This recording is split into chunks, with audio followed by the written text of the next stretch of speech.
This is Rise. Let's lock in with the goal of changing one life at a time. Yours. Together, let us rise up, inspire, strengthen, and elevate our minds.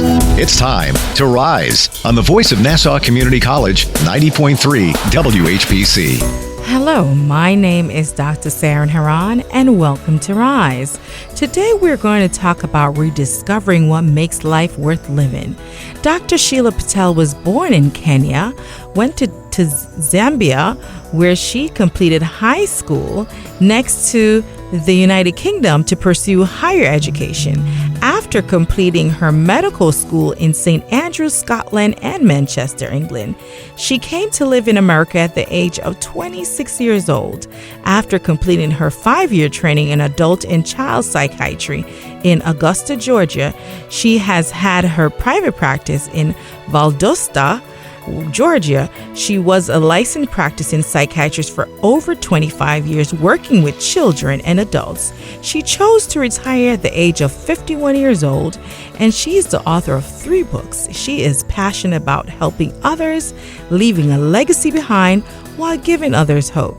Dr. Sheila Patel is an expert in her field. She can provide guidance to others for a healthy relationship, as well as parenting issues that one may experience.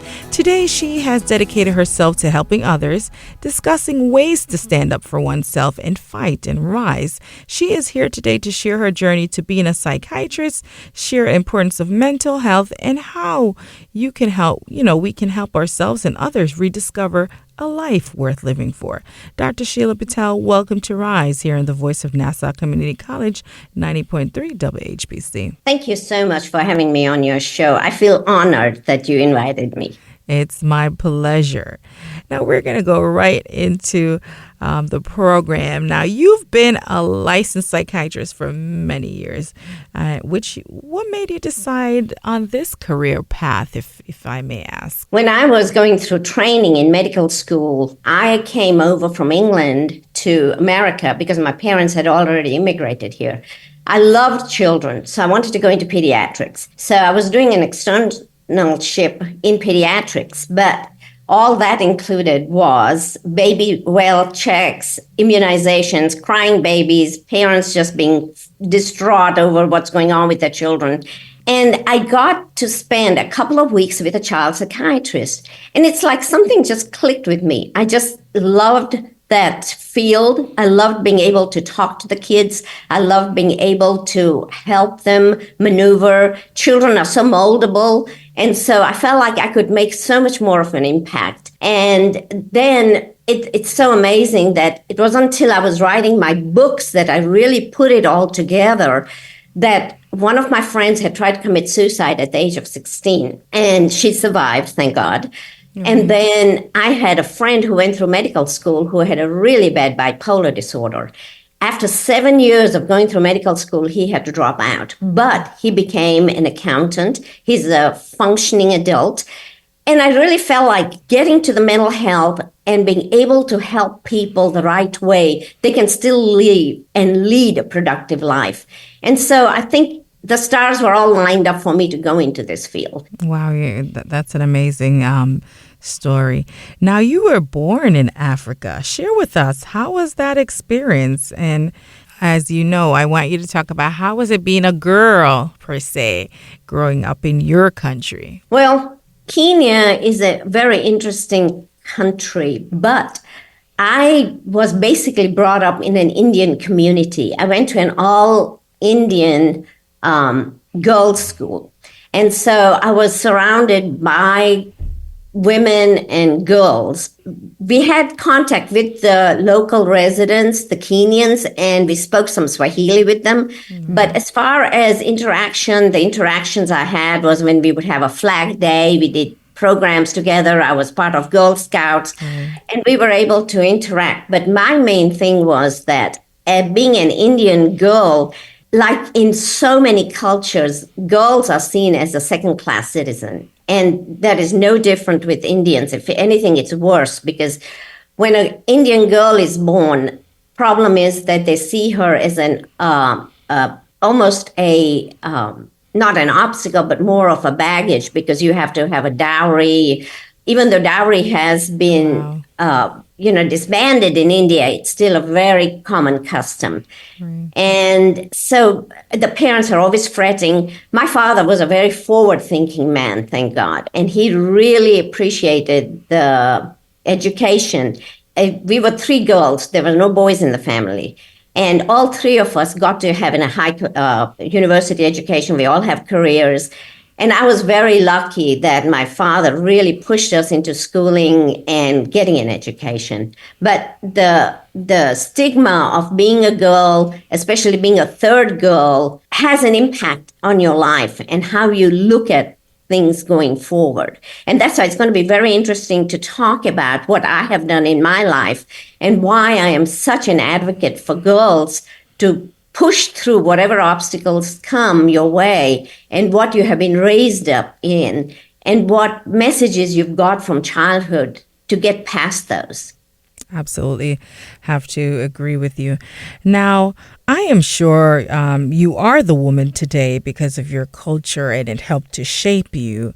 And as you mentioned, you're of Indian background. Speak to us a little bit about how did your culture, shape you into being the woman you are. I know you mentioned just now that your dad was big on education. What else from your culture do you feel that really had a major role to play in the woman that you are today? When I saw a lot of the Bollywood movies or even what serials my mother watches even now, the woman is always treated badly. Everything is doting around the man. I married my high school sweetheart. We didn't have an arranged marriage. A lot of the Indian girls will be thrown into arranged marriages by the time they're 17, 18. And thank God my father, wanted us to finish an education. I was 25 when I got married. But even getting married to somebody that I chose, he was an only son. And so we kind of grew up together. But that's the thing about the Indian culture. The boys are treated like they are like on top of the pyramid, and the women are at the bottom having to serve them.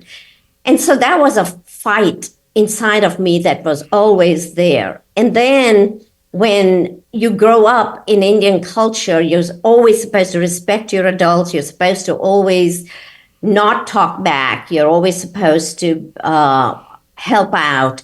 So in that sense, I think I have a real strong feminine identity as well. And that's the one problem I have with women these days is they don't want to learn how to cook. They don't want to how to sew. It's almost like you're losing your female identity. But in our culture, my mother always helped us learn how to cook. My father taught us how to get our education. But at the same time, the Indian culture itself is very family orientated. And so you always have to think about the family first. And you have to think about, putting your own needs behind you. But certain circumstances in your life push you into a certain direction. We very strongly believe in destiny. The way my life has gone, I really, truly believe that it doesn't matter how much I would have jumped up and down to do anything different. This is the direction I was meant to take. It was such amazing. Thank you for sharing that about your culture and your upbringing. Now, as a psychiatrist, I am sure you know how important the mind is, and you've been helping others for many years. What are some common setbacks that you do see, being in the profession that you are? And you have helped others. What are some common setbacks that you commonly see among individuals? Well, one definitely is the family influence. There's a lot of children that have a lot of trauma from their childhood, how they're reared, how their parents have treated them, whether they've been bullied or not. And you see that when you hear about these mass shootings, about these young kids who pick up an AK-47 and go around, causing mayhem. A lot of them have some kind of trauma. When you look at the prisoners, when you talk about people who are incarcerated, a lot of them have had some kind of childhood trauma in their life. So that's a very, very big issue that people have to get over. The other thing is that how much support did you get from other adults in your life when you were growing up? It doesn't only have to be parents. I always say, don't always just look at your parents. The parents may be doing their best, but they may not be there for you. So who is there out in the community that is your support system? It can be coaches, it can be teachers.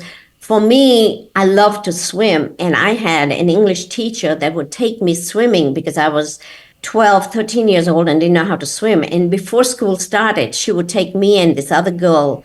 And she has always remained in the back of my mind that she put herself out for me. How can I do that for others? And so that support and building that confidence. Did you have anybody in your life when you're growing up who installed that confidence in you? So those are the three main things that I look at that would, either build you up or tear you down, and whether you're going to go forward or you're going to stay down. I think that's a great question that we all could ask ourselves, actually. You are listening to Rise on the Voice of Nassau Community College 90.3 WHPC. My name is Dr. Saren Haran, and today we're talking with Dr. Sheila Patel, who was born in Kenya, went to Zambia, where she completed high school next to the United Kingdom to pursue higher education. After completing her medical school in St. Andrews, Scotland, and Manchester, England, she came to live in America at the age of 26 years old. After completing her 5-year training in adult and child psychiatry in Augusta, Georgia, she has had a private practice in Valdosta, Georgia. She was a licensed practicing psychiatrist for over 25 years, working with children and adults. She chose to retire at the age of 51 years old. She is the author of 3 books. She is passionate about helping others and leaving a legacy behind while giving others hope. Dr. Sheila is an expert in her field, and she can provide guidance to others for a healthy relationship as well as parenting issues which one may experience. Today, she has dedicated herself to helping others, discussing ways to stand up for oneself and fight and rise. She is here today to share her journey to being a psychiatrist, share importance of mental health, and how we can help ourselves and others rediscover a life worth living. Now, Dr. Sheila, I really appreciate our conversation. We're talking about great stuff. Now, for many college students who may be listening, what are some advice that you would have for them about picking a career as a psychiatrist? What are some things that you think that are very key that one should possess in order to be that expert and that excellent psychiatrist? Well, first of all, you have to be a very good listener. If you don't listen to what the patient is saying, you are never going to understand what they're going through, even though they may not be saying all the right things. You have to read behind that. You have to be very patient, because as a doctor, you think somebody comes to you for treatment and there's going to be an instant cure. No. There is no instant gratification being a psychiatrist or a therapist. Patients are going to get better at their own rate. They're going to, some of them are going to have to hit rock bottom, like with the alcohol abuse or drugs, before they're going to really get better. The other thing is you've got to assess whether the patients are going to be there for help for themselves, or is it the family that's pushing them into getting help. So you have to decipher all that and get information from everybody. Don't just deal with the patient alone. But the empathy, you have to have empathy. You have to understand where the patient is in their life, where the parents are, what are their struggles with their children, what is it that's missing between the connection that's not working. You have to really be very creative, because each case is different, each family is different, each history is different. So you have to have that ability to listen and decipher, hopefully give the right advice. Such an important word that you mentioned, empathy. It is just so important that, in just anything that you do to help others, you have to have empathy. It is an absolute requirement. Now, you also believe that the generation to come is important, and they need to stand up for themselves. Why do you think that is so important? Why you're so passionate about that? But freedom is the biggest and the most valuable power anybody can have, especially for women. Don't ever give up that power when they say you can't do this because you're a woman. I am a living example of having gone through so many obstacles to get where I'm at. When I got a divorce, I was one of the very few Indian women who had actually chosen their partner and got a divorce. But we are still very good friends. Right. And those are a lot of things that I talk about in my book, that just because you can't live together doesn't mean that you cannot be friends. There has to be a way that the young people are going to speak up. Because one of the issues that I'm having with the American society right now is that majority of Americans did not want Roe versus Wade overturned. And still the politicians are pushing that. And when such a basic right of your choice is taken away from you, I'm not sure how other women are actually empathic with women who are in that situation, especially in situations like rape and incest. I mean, those are trauma, over trauma. And then you stop them from trying to make a decision which would be the best decision for them to move forward. You take that away from them. And so that is why women especially have to speak up. Women have to speak to their partners. The men have to listen to what women need. We are not setting limits on men doing anything. Why is it only women that always have to have limits set on them? So that's why one of the things that I'm so passionate about right now, and what really got me out of retirement to write the books, was this loss of freedom. I want the women to be empowered. I want them to understand what they're going to lose out on. What is it that they're going to give up? Because now Missouri is talking about child brides and making it legal. I mean, in this country, having child brides when there are over 20 million worldwide child brides around. Then they're talking about having a register of all pregnancies. I mean, how much are they going to continue to interfere in your life if they want to have a register of all pregnancies that happen in America? I mean, where does it stop? Justice Thomas wants to stop even contraception. How can you tell people? Are they going to tell the men to all have vasectomies? I don't think so. Kind of a very touchy topic that we have to be sensitive, Right. to each person's choice. Now, we have spoken, and you also believe that one bad decision could affect one's career. Talk to us about that. That's what I was talking about, that, women these days go out, they are able to have fun in college. They may drink a little bit more. They may end up doing a few drugs. The men similarly may be inebriated. They may not use birth control. The woman gets pregnant. Then she has to face the reality of whether she's going to be able to get an abortion or not. This one night could really derail her from her whole education system, her whole career, her whole life plans, her dreams. And who has the right to actually make that decision for her? It is her own choice. It is her choice whether to have a child or not. And you're right, this is a very, very emotional and sensitive issue that's going on in America. But people need to be we were talking about empathy. Empathize with the woman that is forced to have a child that she does not want, who is forced to give up her dreams, who is forced to love a child out of rape or incest and relive that trauma all the time. One bad decision, one part of trauma that has happened to her life, is that going to affect her whole life? Yes. And that's why I am so passionate about people needing to make the right decisions. Now, for those listening, you talk about healthy relationships.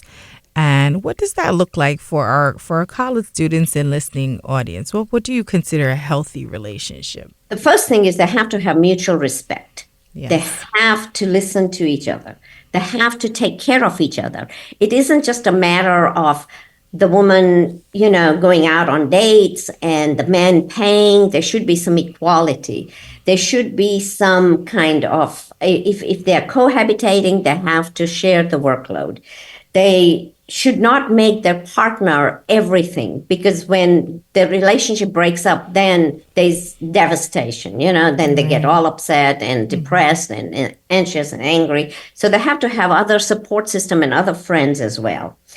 My main thing about relationships is that they have to learn to laugh together. They have to learn to, like I said, my biggest thing is mutual respect and listening to each other and learning how to navigate differences of opinions. There should be no physical abuse at all from either side, because I've known a lot of men getting abused as well as women getting abused. And so I think it goes both ways. But to be healthy, you have to have that respect. Agree with you. Very good points that you make. You are listening to Rise on the Voice of Nassau Community College, 90.3 WHPC. My name is Dr. Saran Haran, and today we're talking with Dr. Sheila Patel, who was born in Kenya, went to Zambia, where she completed high school next to the United Kingdom, to pursue her higher education after completing her medical school in St. Andrews, Scotland, and Manchester, England.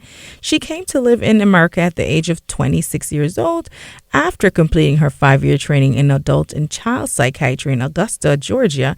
She had a private practice in Valdosta, Georgia. She was a licensed practicing psychiatrist for over 25 years, working with children and adults. She chose to retire at the age of 51 years old. She's the author of 3 books. She is passionate about helping others and leaving a legacy behind while giving others hope. Dr. Sheila is an expert in her field.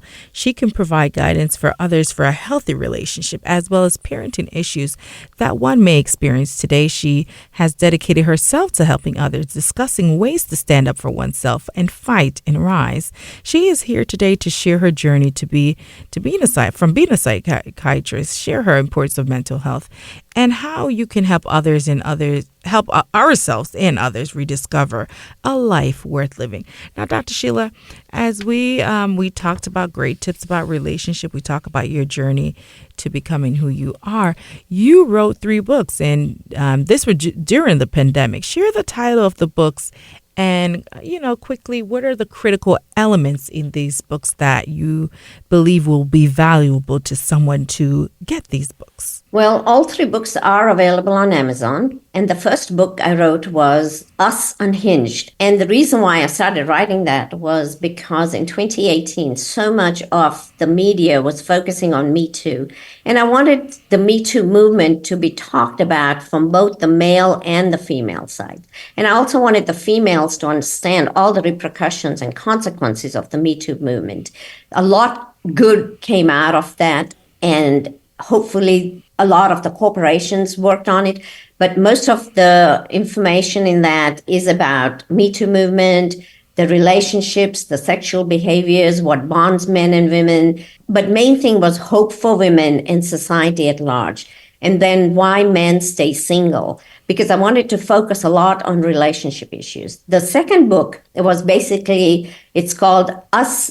The first one was Us Unhinged. The second one is U.S. Unhinged.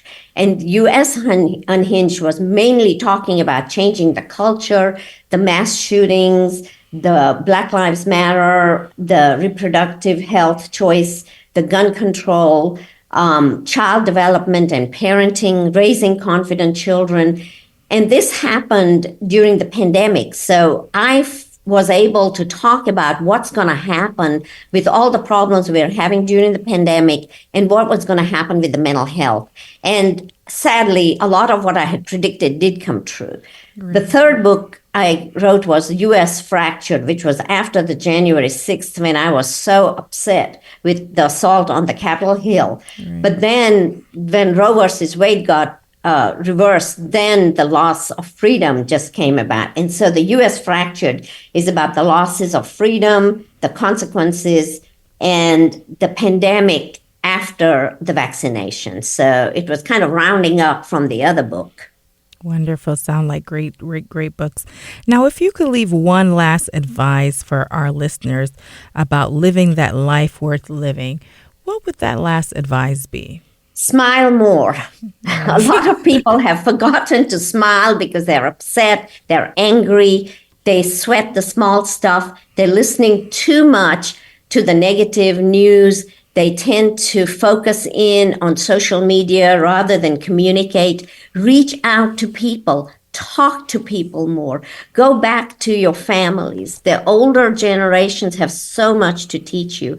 My mother is 90 years old, and I love spending time with her because of the bonding. And I think the young people get so focused on just having friends that they forget about their extension. During the pandemic, we lost 1.25 million people, and a lot of them were parents and grandparents. So let's remember who is important in your life, not what is important in your life. Stop focusing on the outside. Let's focus on the inside. Plus, people who have a passion and a purpose in life live longer. They're happier. And so find a passion. Get outside of yourself. I have to agree. And how could one connect with you for those who are listening that want to make a connection with you? Could you provide that information? Sure. Go to my website. It's www.dr.Sheila, S-H-I-L-A, Patel, P-A-T-E-L, all lowercase.com. So www.drsheilappatel.com, or they can email me at sheila@sheilapatel.com. I appreciate you taking the time out to speak to me today. It was my absolute pleasure. I enjoyed every conversation, every advice you gave, and expertise that you provided. I'm Dr. Saren Haran. You can become whatever you truly want. Dream big. What are you passionate about? I think you should ask yourself, how could you make a difference? It is never too late to get help, overcome mental challenges, and rise. You can have a healthy relationships and those with parenting issues. I hope you are encouraged by today's program. Help is available, so get the help, do the work, and you too can rediscover a life worth living. It is important for us to pave the way for the generations to come, as Dr. Sarah said. Stay blessed. Until next time. Thank you for listening to this week's edition of Rise, available wherever you listen to podcasts, and always right here on the Voice of Nassau Community College, 90.3 WHPC.